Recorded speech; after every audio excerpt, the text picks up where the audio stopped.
માસ એટલે મહાદેવની આરાધનાનો પાવન અવસર અને ભોળાનાથને પ્રસન્ન કરવા અભિષેકનું વિશેષ મહત્વ રહેલું છે. શિવલિંગ પર કરવામાં આવતા વિવિધ દ્રવ્યોના અભિષેકની સાથે અલગ અલગ ધાર્મિક માન્યતાઓ પણ જોડાયેલી છે.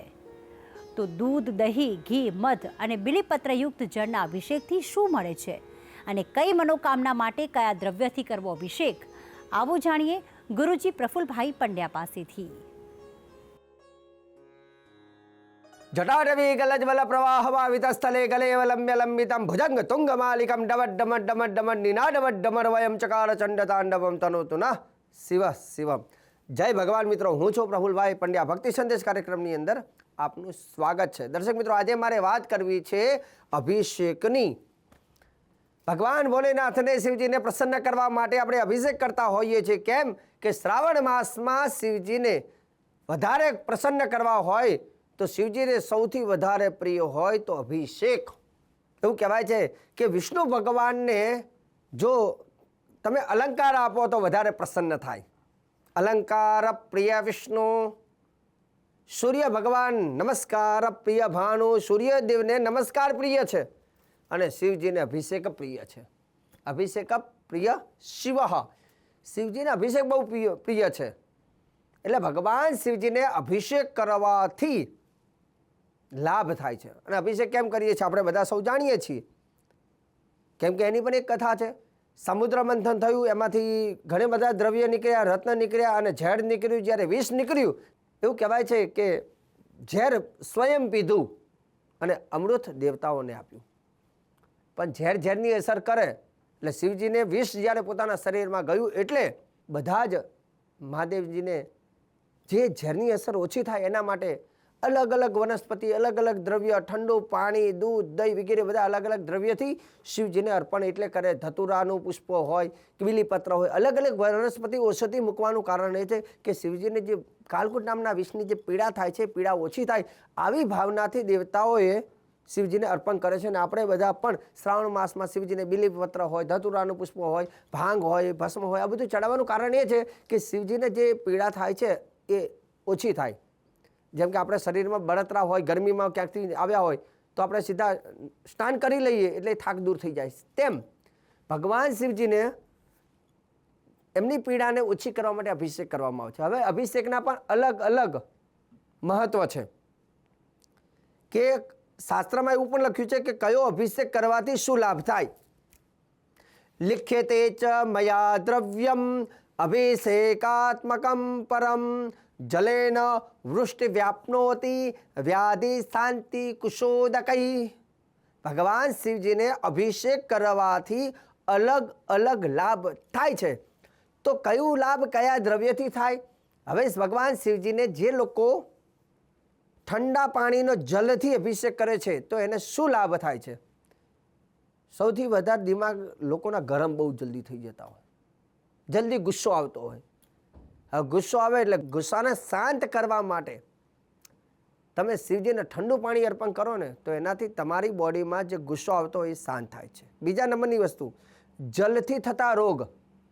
આજે તમે જોજો તો સૌથી વધારે લોકોને પાણી જેટલું શુદ્ધ માણસ પીવે એટલું શરીર સારું. મકાન બનાવીને તો પહેલું આરો પ્લાન્ટ નાખીએ આપણે અથવા કંઈક ના કંઈક નાખીએ. કેમ કે ચોખ્ખું પાણી હોય, શરીરમાં જેટલું જલ શુદ્ધ હોય અને પાણી જેટલું સારું એટલી બીમારી ઓછી થાય. તો જલથી થતા રોગોમાંથી મુક્તિ મળે છે શિવજીને શુદ્ધ જલ અને એ પણ ઠંડુ પાણી અર્પણ કરવાથી. બીજા નંબરની વસ્તુ, દૂધ અભિષેક કરવાથી વ્યક્તિનું શું થાય છે? એવું કહેવાય છે કે દૂધ પવિત્ર ગણવામાં આવે છે. ગાયનું દૂધ તમે જોજો તો પંચામૃત અથવા ભગવાનની અભિષેકની વાત હોય કે પૂજાની વાત હોય, ગાયનું દૂધ હંમેશા પવિત્ર કહેવાય. એટલે ગાયનું દૂધ શિવજીને અર્પણ કરવાથી પવિત્રતા મનુષ્યના જીવનમાં રહે છે. ડાયાબિટીસ જેવી બીમારીઓમાંથી પણ રાહત મળે છે. દહીંનો અભિષેક કરવાથી શું થાય? દહીં છે ને એક હંમેશા જોવા જઈએ તો દૂધમાં ગમે એટલું પાણી નાખ્યું હોય પણ જ્યારે એને દહીં બની જાય ને એટલે પાણી બધું એક બાજુ જતું રહે અને દહીં ભેગું થાય. દહીંનો અભિષેક કરવાથી વ્યક્તિને એવું કહેવાય છે કે સંપત્તિ પ્રાપ્ત થાય છે અને પરિવારમાં એકબીજાથી સંબંધ સુધરે છે. પરિવારમાં સંપ રહે છે. ઘીનો અભિષેક કરવાથી ઘીમાં રહેલી છે શક્તિ. ઘીનો અભિષેક કરવાથી શક્તિની પ્રાપ્તિ થાય છે અને વ્યાધિ એટલે મુસીબત ટળી જાય છે. મધનો અભિષેક કરવાથી, મધ એવું કહેવાય છે કે મીઠાશ, મધમાં શું છે? મીઠાશ, મધુરતા. જેની વાણીમાં અથવા જેના પરિવારમાં અથવા જેના કુટુંબમાં એકબીજા પ્રત્યે મીઠાશ ન રહેતી હોય, પિતા પુત્ર હોય કે પતિ પત્ની હોય કે ભાઈ બહેન હોય, બધા પણ મીઠાશ ન રહેતી હોય, તો મધનો અભિષેક કરવાથી એવું કહેવાય છે કે પરિવારમાં મીઠાશ રહે છે અને પાપમાંથી મુક્તિ મળે છે. દૂધ અને સાકર બંને ભેગું કરીને અભિષેક કરવાથી પુત્ર પ્રાપ્ત થાય છે અને સંતાનો સંસ્કારી પણ બને છે. ભસ્મનો અભિષેક કરવાથી એવું કહેવાય છે કે ખરાબ વિચારો દૂર થાય છે. એનાથી આગળ વાત કરીએ, મધ અને ઘી બંને ભેગું કરીને અભિષેક કરવાથી ધનાર્થી લભતે ધનમ, ધન મળે છે. આ સૌથી વધારે લોકો કરશે, કેમ કે વાત તો અંતે ધનની આવે છે અને આની જરૂર બધાને હોય છે. સાથે શેરડીનો રસનો અભિષેક કરો તો પણ ધનની લાભ થાય છે. તીર્થજલ એટલે કે કોઈ પણ નદીનું જલ અર્પણ કરવાથી મનુષ્યને મૃત્યુ બાદ એને મોક્ષ મળે છે. સરસવના તેલનો અભિષેક શિવજી ઉપર કરવાથી શત્રુથી બાધા હોય, શત્રુથી પીડિત હોય, શત્રુથી તમે કંટાળી ગયા હોય તો શત્રુથી રક્ષણ થાય છે અને શત્રુ ઉપર વિજયની પ્રાપ્તિ થાય છે.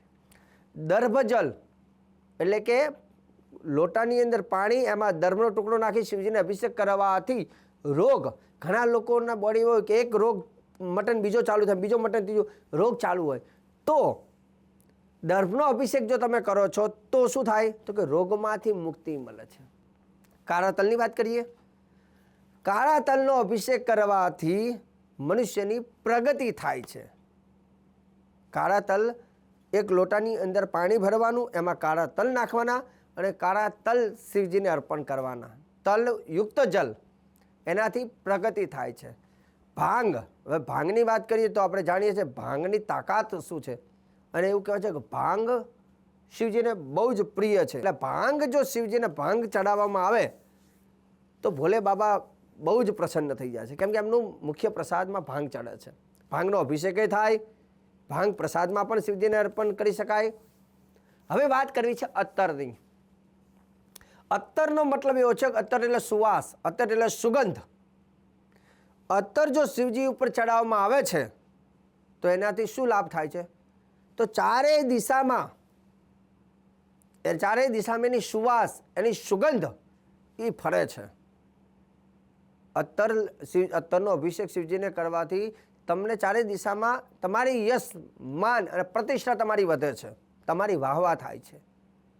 વાત કરીએ બીલીપત્ર યુક્ત અભિષેક, એટલે કે બીલીપત્રના જલ સાથે, મતલબ કે તાંબાના કલશમાં જલ ભરવાનું, એમાં બીલીપત્ર મૂકીને અભિષેક કરવાથી, બીલીપત્ર યુક્ત જલનો અભિષેક કરવાથી એવું કહેવાય છે કે પાપ તો નષ્ટ થાય છે, પણ એક નહીં 3 જન્મ, ત્રિજન્મ પાપ સંહારમ. બિલાષ્ટકમાં એવું લખ્યું છે કે બીલીનું પત્ર શિવજીને અર્પણ કરવાથી અથવા જલયુક્ત અભિષેક કરવાથી પણ ત્રિજન્મ પાપ સંહારમ, 3 જન્મના પાપનો સંહાર પણ થાય છે. એટલે બીલીપત્રનો અર્પણનો પણ મહિમા છે ને એના જલયુક્ત અભિષેક કરવાનો પણ મહિમા છે. તો ભક્તિ સંદેશ કાર્યક્રમમાં આજે ભગવાન ભોલેનાથને અભિષેકના અલગ અલગ દ્રવ્યનો મહિમા મેં જણાવ્યો છે. અને ભક્તિ સંદેશ કાર્યક્રમમાં આગળ પણ મારે ઘણી બધી ચર્ચાઓ, ઘણા બધી મંત્ર, ઘણી બધી સ્તુતિ વગેરે પણ એની બધી ચર્ચાઓ મારે કરવાની છે. તો કાર્યક્રમને સદૈવ તમે બધાએ ઘણા વર્ષોથી આ કાર્યક્રમને નિહાળતા રહ્યા છો અને આગળ પણ આ કાર્યક્રમને આપ જોતા રહેજો. મને આપી દો હવે તમે રજા. જય ભગવાન.